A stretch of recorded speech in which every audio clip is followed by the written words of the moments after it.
Hi hello എബീസ് വേൾഡിൻ്റെ മറ്റൊരു പുതിയ വ്ളോഗിലേക്ക് എല്ലാവർക്കും സ്വാഗതം. അപ്പോൾ ഇന്നത്തേതും ഒരു ഡേ ഇൻ മൈ ലൈഫ് വ്ളോഗാണ് കേട്ടോ. നിങ്ങളെല്ലാവരും എൻ്റെ ചാനൽ കണ്ട് സപ്പോർട്ട് ചെയ്യുക. ആദ്യമായിട്ടാണ് കാണുന്നതെങ്കിലും മുമ്പ് കണ്ടിട്ടുണ്ട് എങ്കിൽ പോലും സബ്സ്ക്രൈബ് ചെയ്യാത്തവരാണ് എങ്കിൽ സബ്സ്ക്രൈബ് ചെയ്യണം കേട്ടോ. അതുപോലെ കമൻറ്റും ചെയ്യുക.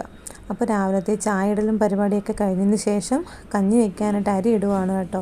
അപ്പോൾ മഴ ആയതുകൊണ്ട് തന്നെ വിറവൊക്കെ കിട്ടാനായിട്ട് ഇച്ചിരി പാടാണ്. അതുകൊണ്ട് തന്നെ ഇൻഡക്ഷനിലോട്ട് വെച്ചിട്ട് ഒന്ന് എടുക്കാമെന്ന് വിചാരിച്ചു. അതുപോലെ തന്നെ അരി തീർന്നു പോയത് കൊണ്ട് തന്നെ കുറച്ച് ദിവസം എനിക്ക് കുറച്ച് റേഷൻ അരി ഇരിപ്പുണ്ട് കേട്ടോ. ഇനി അത് ഉപയോഗിക്കാമെന്ന് വിചാരിച്ചു. അപ്പോൾ ഈ മാസം തന്നെ പോയി റേഷൻ അരി വാങ്ങിക്കാനുണ്ടായിരുന്നു. അതായത് നമുക്ക് റോസ് കളറിൻ്റെ അരി കിട്ടും കേട്ടോ.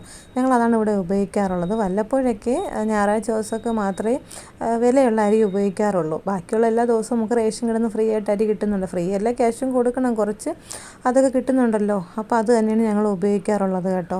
ഇപ്പോൾ ഇത് റേഷൻ അരിയാണ് ഉപയോഗിക്കുന്നത്.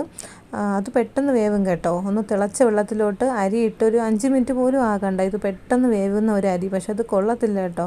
ഇത് പെട്ടെന്ന് വെന്തത് ഒരുമാതിരി ആയിപ്പോവും. ആ രീതിയിലാണ് ഈ അരി എന്ന് പറയുന്നത്. അതുകൊണ്ട് തന്നെ എനിക്കതിനോട് വലിയ താല്പര്യവും ഇല്ല കേട്ടോ. പക്ഷെ ഞാനിപ്പോൾ കഴിക്കുന്നതും ഇല്ല. എന്നാലും നമുക്കൊരാൾക്ക് കൊടുക്കുമ്പോഴാണെങ്കിൽ പോലും നമുക്ക് തോന്നുമല്ലോ, നല്ല ചോറാണെന്ന് തോന്നുമല്ലോ. അതുപോലും ഇല്ല കേട്ടോ. വീട്ടിലെ എല്ലാ ജോലിയൊക്കെ ഒന്ന് ഒതുക്കിയതിന് ശേഷം എബി ഒന്ന് വീഡിയോ കോൾ വിളിച്ചു കേട്ടോ. അപ്പോഴത്തേക്ക് അവൻ്റെ മീൻ ഒന്ന് പ്രസവിച്ചിട്ടുണ്ടായിരുന്നു കേട്ടോ. ഗപ്പിയാണെന്ന് തോന്നുന്നു. അപ്പോൾ അതൊക്കെ അവൻ വിളിച്ച് കാണിച്ചു കേട്ടോ. അവനിങ്ങനെയൊക്കെ മീൻ വളർത്തുക, പ്രാവ് വളർത്തുക ഒക്കെ ഭയങ്കര ഇഷ്ടമാണ്. പക്ഷെ പ്രാവൊന്നും ഞങ്ങളങ്ങനെ വാങ്ങിച്ചു കൊടുക്കാറില്ല. മീനൊക്കെ ഇടയ്ക്കിടയ്ക്ക് വാങ്ങിക്കൊടുക്കാറുണ്ട് കേട്ടോ. ഇതിപ്പോൾ ടോമി വീട്ടിൽ പോയി അവന് കുറച്ച് വാങ്ങിക്കൊടുത്തിട്ടുണ്ടായിരുന്നു. ഇടയ്ക്കിടയ്ക്ക് അവനെയും കൊണ്ടുപോയി മീനെല്ലാം വാങ്ങി കൊടുക്കാറുണ്ടായിരുന്നു. അങ്ങനെ അതിൻ്റെ സന്തോഷമൊക്കെ അവൻ എനിക്ക് കാണിച്ചു തന്നു കേട്ടോ. അങ്ങനെ കുറേ മീനൊക്കെ ഉണ്ടായിരുന്നു. അതൊക്കെ കാണിച്ചു. അപ്പോൾ മിക്കു അടുത്തുണ്ടായിരുന്നു. അപ്പോൾ മിക്കു ഇടയ്ക്കിടയ്ക്ക് വരും പോവും. അവൻ്റെ മുഖം നല്ല വ്യക്തമായിട്ട് കാണിക്കാത്തതുകൊണ്ടാണ് അവനെ ഞാൻ കാണിക്കാത്തത് കേട്ടോ. ഇടയ്ക്കിടയ്ക്ക് വന്ന് പോകുന്നുണ്ടായിരുന്നു. ഇന്ന് കുറേ നേരം വരെ എബി തന്നെയാണ് സംസാരിച്ചുകൊണ്ടിരുന്നത് കേട്ടോ. അപ്പോൾ ഇനി അവൻ സ്കൂളിൽ വരുന്ന സമയത്ത് എന്തോന്നൊക്കെ വേണം എന്നൊക്കെയുള്ള കാര്യങ്ങൾ കുറേ ലിസ്റ്റ് ഇട്ട് തന്നിട്ടുണ്ടായിരുന്നു. എനിക്ക് വാങ്ങിക്കത് കൊടുക്കാമെന്നൊക്കെ പറഞ്ഞിട്ടുണ്ട് കേട്ടോ. അപ്പോൾ മിക്കു ഉറങ്ങുവാണെന്നാണ് എബി കാണിച്ചത് കേട്ടോ. അമ്മയുടെ കയ്യിൽ നല്ല ഉറക്കമായിരുന്നു മിക്കു. പിന്നെ കുറച്ച് ഡ്രസ്സ് അലക്കിയത് അത് മുകളിൽ കൊണ്ട് വിരിച്ചിടാനുണ്ടായിരുന്നു കേട്ടോ. നമുക്കിപ്പോൾ അശയൊന്നുമില്ല കേട്ടോ. അശ ഉണ്ടായിരുന്നൊക്കെ പൊട്ടിപ്പോയിട്ടുണ്ടായിരുന്നു. അപ്പോൾ ടെറസിലാണ് കൊണ്ടിടുന്നത് കേട്ടോ. ഞാനിപ്പോൾ ആകെ ടെറസിലോട്ട് കയറുന്ന തുണി വിരിച്ചിടാനും തുണി ഉണങ്ങിയത് തിരിച്ചെടുത്തുകൊണ്ട് വരാനും ഈ ഒരു കാര്യത്തിന് വേണ്ടിയിട്ട് മാത്രമാണ് ഞാനിപ്പോൾ ടെറസിലോട്ട് പോകുന്നത് പോലും. അല്ല, ഞാനങ്ങനെ അധികം ടെറസിലോട്ടും പോകാറില്ല. മുമ്പ് ഇടയ്ക്കൊക്കെ പോയി ടെറസൊക്കെ ഒന്ന് തൂത്ത് വൃത്തിയാക്കിയൊക്കെ ഇടാറുണ്ടായിരുന്നു കേട്ടോ. ഇപ്പോൾ അതിനും പോകാറില്ല. ഇനിയൊന്ന് പോകണം. അത് അടുത്ത 2-3 ആഴ്ചക്കകത്തൊക്കെ മുകളിലോട്ടൊക്കെ കയറി ഒന്ന് വൃത്തിയൊക്കെ ആക്കിയിടണമെന്നുണ്ട് കേട്ടോ. എനിക്ക് ടെറസിലൊക്കെ ചെടികളൊക്കെ നടണമെന്ന് ഇഷ്ടമുണ്ട് കേട്ടോ. പച്ചക്കറിയൊക്കെ നടാനും എനിക്ക് ഭയങ്കരമായിട്ട് ഇഷ്ടമുണ്ട്. പക്ഷേ ചേട്ടൻ പറയുന്നത് അങ്ങനെ ഇരുന്നാൽ ചിലപ്പോൾ അത് നമ്മൾ ടെറസിൻ്റെ അവിടെ തന്നെ അതിൻ്റെ അവിടെ മൊത്തം ഇല്ലാതായിപ്പോവും. വെള്ളം തട്ടിലോട്ട് ഇറങ്ങി അത് കംപ്ലൈൻ്റ് ആവുമെന്നൊക്കെ പറയാറുള്ളത്. അതുകൊണ്ട് ഞാൻ ചേട്ടാ തീരെ അങ്ങ് എന്നെ പ്രോത്സാഹിപ്പിക്കാറില്ല. അതുകൊണ്ട് തന്നെ പിന്നെ ഞാനും അശ്വനിയും കൂടെ നേരെ ബീനയുടെ വീട്ടിലോട്ട് വന്നു കേട്ടോ. അപ്പോൾ ചേട്ടൻ അവിടെയാണ് ജോലി ചെയ്യുന്നത്. ഇപ്പുറത്തെ വീടെന്ന് പറഞ്ഞാൽ ഞാൻ അവിടെ ആദ്യം വീഡിയോ എടുത്തു വന്ന സമയത്ത് ചേട്ടൻ അവിടെയല്ല, ഇവിടെ സ്നേഹയുടെ വീട്ടിലായിരുന്നു കേട്ടോ ജോലി. അപ്പോൾ അവിടെ നിന്ന് കുറച്ച് നേരമൊക്കെ സംസാരിച്ചതിന് ശേഷം ഞാനും ബീനയും സ്നേഹിയും അശ്വിനിയൊക്കെ ആയിട്ട് അവരെ വീടിൻ്റെ ഹോളിലിരുന്നു കേട്ടോ. ചേട്ടൻ അവിടെ കുറേ നേരം വരെയൊക്കെ ജോലി ഉണ്ടായിരുന്നു. അത് കഴിഞ്ഞിട്ട് ചേട്ടൻ ഇങ്ങ് പോന്നു.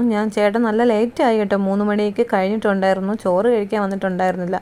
പിന്നെ ചേട്ടന് വേണ്ടിയിട്ടുള്ള ചോറും കറികളെല്ലാം ഞാൻ ഹോളിൽ തന്നെ കോരി അടച്ച് വെച്ചതിന് ശേഷമാണ് ഇങ്ങോട്ട് വന്നത്. ഇത് ആദ്യം കഴിച്ചൊരു മുട്ടായിയാണ് കേട്ടോ. ഞാനും കഴിച്ചിട്ടുണ്ടായിരുന്നു. ഇടയ്ക്കിടയ്ക്കൊരു മുട്ടായി കഴിക്കാൻ കൊതി തോന്നിയതാണ്, അങ്ങനെ കഴിച്ചിട്ടുണ്ടായിരുന്നു. പിന്നെ വൈകുന്നേരത്ത് വീട്ടിലോട്ട് വന്നു ചേട്ടന് ചായ ഇട്ട് കൊടുത്തിട്ട്. അപ്പോൾ ഞാൻ ചായയൊക്കെ കുടിച്ചതിന് ശേഷമാണ് ഇവിടെ നിന്ന് അങ്ങോട്ട് പോയത്. അതുകൊണ്ട് ഞാൻ ചായ എടുത്തിട്ടുണ്ടായിരുന്നില്ല. ചേട്ടന് ചായയും ബിസ്ക്കറ്റൊക്കെ കൊടുത്തു കേട്ടോ. പിന്നെ വൈകുന്നേരത്ത് മിലു വന്നപ്പോൾ മിലുവിനെയും കുറേ നേരം വരെയൊക്കെ ഫോൺ വിളിച്ചിരുന്ന് കണ്ടു. അപ്പോൾ മിലു ഉറക്കമൊക്കെ എഴുന്നേറ്റു, പാല് കുടിച്ചു, അങ്ങനെ വന്നിരിക്കുകയാണ് കേട്ടോ. ടോമിയുണ്ട് തൊട്ട് ബാക്കിൽ, അങ്ങനെ വന്നിരിക്കണം. അവൾക്ക് അതിൻ്റെ ഒരു ക്ഷീണം ഉണ്ടായിരുന്നു കേട്ടോ.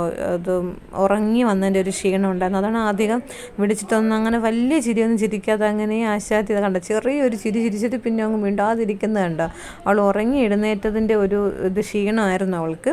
പിന്നെ കുറേ നേരം വരെ അവളെ അങ്ങനെ വിളിച്ചു. മിക്കുവിനെയൊക്കെ നോക്കി കേട്ടോ. മിക്കു ഇച്ചിരി ഇടച്ചിലായിരുന്നു തോന്നുന്നു. ആശാൻ ഇന്നിത്തിരി കുളിക്കാനും ബഹളമൊക്കെ ആയിരുന്നു പറഞ്ഞു കേട്ടോ അമ്മ.